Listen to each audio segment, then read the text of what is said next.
Christmas New Year ഹോളിഡേയ്സിന് we both decided to work. ഞാനൊരു ഏകദേശം 150 hours വർക്ക് ചെയ്താകെ തളർന്നിരിക്കുകയാണ്.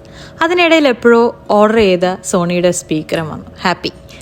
പിന്നെ ഞങ്ങൾ നേരെ പോകുന്നത് മാസിൽ പോയൊരു റണ്ണിങ് ഷൂ എടുക്കാനാണ്. ജിമ്മിൽ ഇതുവരെ ജോയിൻ ചെയ്തില്ലെങ്കിലും ജിമ്മിലേക്ക് വേണ്ടിയുള്ള എല്ലാ ഷോപ്പിംഗ് സൈഡിലൂടെ നടക്കുന്നുണ്ട് കേട്ടോ.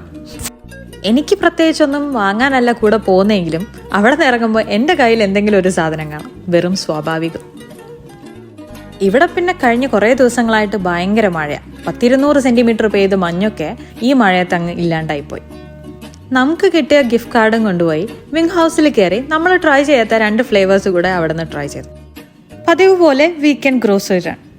എനിക്ക് കുറച്ച് അനാവശ്യ ചിലവ് കൂടുതലാന്ന് പറഞ്ഞ് ഇത്തവണ എൻ്റെ കൂടെ ഗ്രോസറിക്ക് തക്കും കൂടെ വന്നിട്ടുണ്ട്. പിന്നെ ഒരു ദിവസം എൻ്റെ ക്ലയൻറ്റിനെയും കൂട്ടി ഒരു സിനിമ കാണാനും പോയി. ഇതൊക്കെയാണ് എൻ്റെ ഇവിടുത്തെ ജോലി കേട്ടോ. കഴിഞ്ഞ ദിവസങ്ങളിൽ കുക്കിങ്ങും വലിയ കാര്യമായിട്ട് നടന്നില്ല. എല്ലാം ഒന്ന് പഴയതുപോലെ ആക്കണം. അപ്പം ഇനി അടുത്ത വീഡിയോയിൽ കാണാം.